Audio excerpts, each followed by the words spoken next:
Bonjour et bienvenue à Epix.tv. Aujourd'hui, nous sommes en compagnie de Simon Deschênes, technicien au Rendez-vous Pan-Québécois et fondateur de Groupe Animaction, une entreprise spécialisée dans l'amusement et dans le domaine de l'audiovisuel. Bon, bonjour. Bonjour, ça va bien? Oui, toi? Ben oui. Je voulais savoir, depuis combien de temps tu es dans le domaine de l'audiovisuel? Dans le domaine de l'audiovisuel, ça doit faire près de 11 ans maintenant. J'ai commencé au secondaire à brancher des fils, pousser des coffres, puis j'ai évolué avec le temps. Donc, 11 ans pigiste, on pourrait dire. Puis ensuite, depuis 3 ans maintenant, j'ai fondé Animaction, qui existait déjà, c'était l'entreprise de mon père. Mais j'ai aussi fondé Service technique Simon Deschênes, là, une division qui est complètement audiovisuelle. Pourquoi vous avez choisi comme de reprendre l'entreprise de votre père? Qu'est-ce qui vous a poussé à vous investir là-dedans? Par principe que j'avais toujours aimé travailler avec lui, j'avais toujours aimé entreprendre et je me suis jamais vu être sous les services d'un patron. J'aimais le fait d'être son propre patron, mais d'avoir le client à satisfaire. Donc, c'est ça qui m'a apporté, qui m'a amené jusque-là. Okay. Un événement d'une telle envergure comme le Pan-Québécois, ça vous apporte quoi comme défi? C'est un défi en soi d'avoir la logistique de 4 endroits de représentation, dont le Colisée Cardin pour la cérémonie d'ouverture. Ensuite, les 3 autres endroits, qui est le numéro 2, Fernand Lefebvre et Bernard Gariepi, qu'il a fallu aménager pour recevoir cette quantité de spectacles-là tout au long des 3 jours d'événements. OK. Une préparation comme, mettons, vous devez faire pour 3-4 spectacles en même temps, ça vous prend combien de temps pour préparer tout ça? Ça a pris à l'avance en bureau environ 3 semaines avec des discussions avec le client, Mélodie Roux, qui est la directrice générale, et Patrick Tousignan, qui était son directeur technique attaché à elle, avec qui on établit les besoins de toutes les salles, une à une, de tout le volet de la cérémonie d'ouverture, comment les gens entrent sur scène, comment ils sortent de scène, comment on les éclaire, c'est quoi les numéros. Il y avait Emmanuel Caplette qui jouait un numéro de drum. Il y avait... Tous ces artistes-là ont des besoins techniques. Donc, on établit ça, on met ça sur table. On sort ensuite les soumissions pour que les budgets puissent passer. Puis, par la suite, on s'assied. Une fois que les soumissions ont été acceptées, on commence à faire les listes d'équipements pour tous les endroits. Et à la toute fin de cette préparation-là, on vient clore en prenant toutes les listes, on les met sur une seule, on remplit le camion puis on arrive ici. C'est vraiment une grosse préparation. Tout à fait, c'est une très grosse préparation. Vous avez participé en 2009 à Secondaire en spectacle, vous avez gagné le prix du jeune technicien. Oui. Comment vous vous sentez 9 ans plus tard de retour dans le programme Secondaire en spectacle? Ça fait quelque chose, c'est comme une boucle qui se clôt en fait parce que il y a 9 ans, comme tu dis, je participais au local de Secondaire en spectacle. Ensuite, on m'avait invité à la régionale qui se déroulait, je crois, à Varennes à l'époque. Puis par la suite, j'ai participé avec mon entreprise à des finales locales à Sorel, à des finales régionales à Sorel, puis là maintenant, à une Pan-Québécoise. Donc ça boucle bien le tout. C'est qu'est-ce que vous aimez le plus dans votre métier de technicien? Les défis. Le fait que c'est pas routinier, le fait qu'on n'est jamais à la même place à la même heure, puis qu'on a toujours des contraintes de son, d'éclairage, de toutes sortes en fait. Il faut composer avec tous les défis d'une pièce, d'une salle, du matériel qu'on a, du budget du client. Donc c'est ça, le défi pour moi, c'est vraiment ça. Dans 10 ans, est-ce que vous vous voyez encore dans votre entreprise en train de faire des spectacles comme technicien? Tout à fait, oui. C'est un défi que je me donne et c'est là où je voudrais me rendre, là, à continuer de pouvoir grossir l'entreprise et d'être capable de faire justement vivre des techniciens locaux qui présentement travaillent pour moi là, à travers le Québec pour toutes sortes d'événements spéciaux. Rapidement, est-ce que vous pouvez me dresser un bilan comme nous avons eu des spectacles hier soir, on a eu la cérémonie d'ouverture, est-ce que ça s'est bien passé? Ça s'est bien passé partout, à part peut-être quelques petits accrochages de projections vidéo dans une salle, mais sinon, tout s'est bien déroulé. La cérémonie d'ouverture, tout le monde était très satisfait et très impressionné de la qualité qu'on a pu rendre comme produit final. Merci beaucoup, Simon. C'était Sophie Grondin, journaliste au Rendez-vous Pan-Québécois.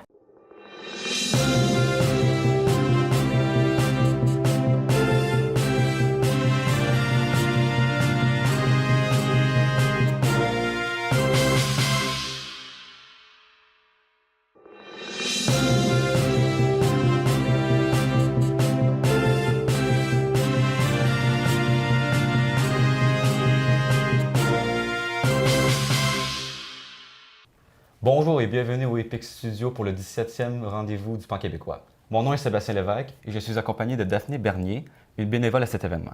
Alors peut-être pour les personnes à la maison, peut-être nous expliquer un peu qu'est-ce que tu fais dans la vie, peut-être tes occupations, peut-être ton métier également? Oui.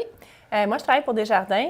En gros, je m'occupe des programmes éducatifs chez Desjardins, comme celui qui est le plus connu, la caisse scolaire. Puis, je suis maman de 2 enfants, dont une qui participe à secondaire en spectacle. J'habite Sorel. En gros, c'est pas mal ça. D'accord. Et est-ce que vous avez fait du bénévolat avant d'aller au Pan québécois ou vous en avez fait aussi ailleurs? Oui, bien en fait, j'ai commencé à faire du bénévolat quand j'ai commencé à travailler. Je me suis rendu compte que dans l'organisation d'événements, c'était important d'avoir des bénévoles parce que c'est pas tous des employés qui peuvent supporter l'organisation d'événements. Au début, j'avais besoin de bénévoles. Je me suis rendu compte de l'importance des bénévoles, puis je suis devenue bénévole pour différents événements. D'accord. C'est quand vous avez eu le goût de faire du bénévolat? C'est quoi l'étincelle qui a fait que « Ah, là, je veux faire du bénévolat », puis avant, peut-être pas d'en faire, là? Oui, qu'est-ce qui m'a vraiment donné le goût de faire du bénévolat? Bien, la première fois que j'ai passé plusieurs heures pour une organisation, c'était un salon du livre sur la Côte-Nord. Sur la Côte-Nord, le salon du livre, ça connaît un succès monstre. Il y a beaucoup d'auteurs pour peu de population, mais beaucoup d'achalandage. Donc, c'est là que j'ai commencé à faire du bénévolat, vraiment pour être capable de supporter cet événement-là pour s'assurer qu'il puisse avoir lieu. Fait que ça a été vraiment mon premier coup de cœur pour le bénévolat. Je me suis rendu compte que c'était dans ces moments-là qu'on pouvait tisser des liens avec des gens qu'on n'aurait probablement jamais croisés dans la vie. Ça m'a donné le goût. D'accord. Depuis combien de temps que vous faites ça? Ça fait-tu vraiment longtemps ou c'est récent? Ça fait pas mal à peu près 20 ans que je fais du bénévolat. OK, oui. C'est beau, ça fait vraiment longtemps. Oui, moi, je trouve oui, c'est vrai, oui, ça fait vraiment longtemps. C'est vraiment génial. Plus vieux que toi, ça. Ouais, alors, peut-être quelqu'un qui travaille, peut-être quelqu'un à l'extérieur, peut-être du bénévolat, peut-être ça peut être un peu difficile de comprendre pourquoi faire du bénévolat. Alors, pour ces personnes-là qui ne savent pas trop le bénévolat ou qui se demandent pourquoi faire du bénévolat, peut-être dire quelque chose pour éclaircir un peu ce concept-là du bénévolat. Oui. Bien, en fait, je pense il y a 2 raisons pour lesquelles on fait du bénévolat. Soit qu'on fait du bénévolat parce que c'est une cause qui nous tient particulièrement à cœur, puis qu'on veut s'investir, que ce soit le relais pour la vie, parce qu'on a connu dans notre entourage des gens qui ont été victimes du cancer. Fait que c'est une cause qui vient nous rejoindre. Ou soit parce qu'on a envie de passer du temps avec des nouvelles connaissances, rencontrer des gens puis s'impliquer. Des fois, là, c'est pas tant la cause que l'événement, le groupe, les amis avec lesquels on partage le bénévolat. Je pense que c'est les 2 raisons qui peuvent nous pousser à faire du bénévolat. D'accord. Que vous disiez, OK. Pensez-vous continuer à faire ça dans le futur ou vous dites peut-être que cette année, peut-être que ça ralentit un peu le fun de faire du bénévolat? C'est comme après 20 ans, peut-être que quelqu'un se dit, OK, là, peut-être que la première année et la deuxième année, ça peut être, OK, c'est vraiment génial. Mais après peut-être 20 ans, peut-être qu'on perd un peu l'énergie ou je pense que faire du bénévolat, là, c'est intéressant comme question. C'est comme faire de l'exercice physique, c'est comme plein d'autres habitudes ou choses qu'on fait dans notre vie. On le fait parce que ça fait partie de ce qu'on veut faire. Puis je pense que je vais faire du bénévolat jusqu'à temps que je prenne ma retraite. Et probablement, avec que je prenne ma retraite, je vais peut-être avoir juste la chance d'en faire plus. Est-ce que c'est demandant? Non, si je ne fais pas du bénévolat toutes les fins de semaine, c'est quand même quelques jours dans mon année. Fait que je pense que pour la majorité des gens, c'est possible de placer ça à son horaire. Tu sais, par exemple, travailler avec peut-être faire du bénévolat avec les adultes, ça peut être agréable, mais peut-être que d'autres adultes, les enfants, peut-être que ça peut être rough des fois ou ça peut être difficile. Alors pour ces personnes-là, est-ce que c'est vraiment difficile de travailler avec des enfants ou que finalement, c'est pas si difficile que ça, puis ça peut être génial? Comme par exemple à secondaire en spectacle, est-ce que c'est difficile de faire du bénévolat à secondaire en spectacle? Ouais. Pas du tout. Vraiment pas du tout parce que vous êtes une super belle gang. Vous êtes là parce que vous le méritez vraiment. Vous avez plein d'énergie. Je pense même au contraire que faire du bénévolat avec des enfants, ça nous donne le dynamisme, ça nous donne l'énergie d'en faire encore plus. D'accord. Bon. C'était vraiment génial. Cette note-là, je vais vous laisser à la maison. Merci encore beaucoup pour cette interview-là. Puis j'aimerais également remercier tous les autres bénévoles qui travaillent au Pan québécois. Sans eux, ça serait presque impossible de faire ça. Alors, je vais vous laisser sur cette note-là. C'était Sébastien Lévesque au EPIC Studio.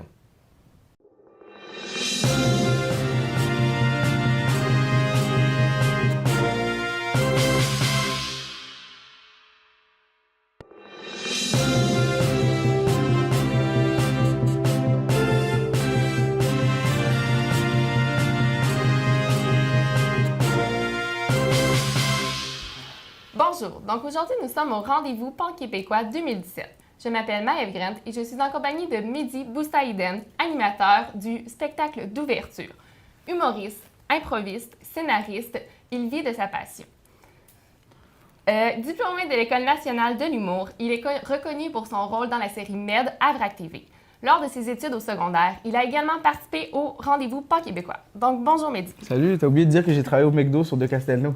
C'est la seule info qui manquait, mais non, belle biographie. Je vais y penser pour la prochaine fois. Génial. Donc, comment vous sentez-vous de revenir au Pan québécois après toutes ces années en tant qu'animateur? Je suis super content. Moi, j'ai eu une super belle expérience au Pan québécois quand je l'ai animé. Donc là, le fait de revenir, je me remets un peu dans le bain. C'est plate, j'aurais aimé ça avoir 16-17 ans, comme je fit pas.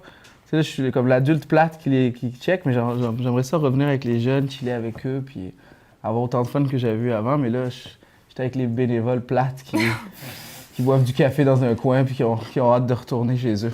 Je crois pas que les jeunes vous trouvent plate, là. Vous êtes quand même un animateur très dynamique. J'essaye. Donc, moi, je me demandais comment votre parcours a-t-il été affecté par des opportunités comme le rendez-vous Pan québécois lors de vos études et de votre parcours en général professionnel? Moi, c'est un peu ça qui a débuté ma carrière. Tu sais, quand j'étais jeune au secondaire, je savais pas trop où je voulais aller, comme beaucoup de gens au secondaire. Puis il y a eu cet événement-là, le rendez-vous Pan québécois. C'est ma responsable des loisirs, Regina Assunta, qui m'avait dit, hey, qui maintenant, je pense, travaille aussi pour le Pan québécois ici même à Sorel. Fait elle m'avait dit, hey, ça pourrait être le fun. Moi, j'avais aucune idée c'était quoi le Pan québécois. Je pensais que c'était un animal, une espèce de truc, un pan québécois. Fait qu'elle me dit, non, faudrait que tu ailles là. Puis j'ai fait, ben oui, pourquoi pas. Puis on avait fait les auditions, les régionaux, puis ça s'était super bien passé.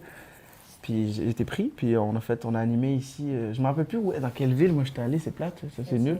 C'est Gatineau, j'étais à Gatineau. On est allé à Gatineau faire le spectacle, j'avais trippé, il y avait plein de jeunes. Puis je pense qu'au lieu de 2 spectacles par soir, il y avait un spectacle de jour. Fait que c'était comme des super grosses salles. C'était super intimidant, puis mais tellement le fun, j'ai vraiment trippé. Donc, vous y êtes allé une année en tant qu'humoriste? Non, en tant qu'animateur, mais on faisait de l'humour. J'avais un duo à l'époque avec un ami, puis on faisait ça à deux, là, on animait. Puis je me rappelle le stress qu'on avait vécu, parce que quand tu fais les régionaux, tu as moins de présentations de numéros à faire. Fait que quand tu arrives en formation, tu arrives là, puis ils font « Ouais, ben il te reste 6 sketchs à écrire aujourd'hui. » Fait qu'on avait paniqué. Puis là, c'est ça que je fais. Moi, je les stresse quand ils arrivent. Je fais « Vous avez 6 sketchs à faire. » J'aime ça revoir la panique dans leurs yeux comme moi je l'ai eu quand j'étais jeune. Donc, on peut voir votre carrière qui s'amplifie d'année en année. Et je me demandais, qu'est-ce qui vous permet de persévérer et de continuer à vous améliorer en tant qu'acteur, humoriste? Je pense que c'est juste de toujours vouloir s'améliorer, c'est normal. Puis de continuer à se mettre des défis. Puis essayer de toujours se mettre des objectifs à court terme. Les gens, souvent, ils vont se mettre un super gros objectif à long terme qui est difficile à atteindre. Puis à ce moment-là, dès qu'il y a des erreurs, ils ont l'impression que ça ne marchera pas. Mais si tu te fixes des petits objectifs à court terme, tu les réussis plus, puis tu t'avances plus, je pense. Tu gravis plus vite les échelons. Fait que c'est ça, tu te mets des petits objectifs, des petits défis. Puis c'est aussi de faire beaucoup de choses comme des projets comme ça, venir faire la formation avec des jeunes. C'est aussi de trouver du plaisir dans son travail, puis pas juste faire des choses pour toi, c'est d'essayer de contribuer un peu à la communauté, à tous les gens qui travaillent dans ton domaine. Fait que travailler avec des jeunes artistes, ça motive. Tu sais, des fois, tu as des grosses semaines, t'es aplati, puis finalement, à la fin de semaine, tu viens chiller avec des jeunes, tu fais crime, c'est cool. J'ai du fun, tu sais, c'est le fun de voir qu'il y a un engouement pour l'art ici au Québec, puis la culture. Fait que ça donne le goût de continuer, puis de faire ça pour le restant de sa vie. Il n'y a rien dans les verres, hein? Parce que moi, j'ai non? OK. Donc, on sait que vous coachez les jeunes cette année pour animer les spectacles. Ouais. Donc, quels conseils donneriez-vous aux jeunes qui sont là en tant que lauréats, animateurs, journalistes, techniciens, qui, comme vous, voudraient vivre de leur passion? C'est tout simplement de continuer, d'y croire, puis de donner son maximum. Puis il ne faut jamais oublier que sais, c'est dur, comme, je trouve le secondaire en spectacle, c'est comme un endroit dans ta vie où tu sais, t'as peut-être d'autres rêves, mais en même temps, tu le fais parce que c'est du parascolaire, puis c'est le fun. C'est dur, moi, je trouve que c'est très dur ce moment-là parce que t'es encore à l'école, t'as encore beaucoup d'objectifs à atteindre. Il y a tout le cheminement scolaire, mais en même temps, ça, c'est une autre branche, puis, qui est la formation artistique, c'est de faire un choix aussi. C'est le moment dans ta vie où tu fais écrire, est-ce que je vais faire toute ma vie ce que j'ai fait à secondaire en spectacle ou je continue en maths 436 puis je trouve des solutions contre le cancer. C'est vraiment un gros gap que j'ai donné, mais bref.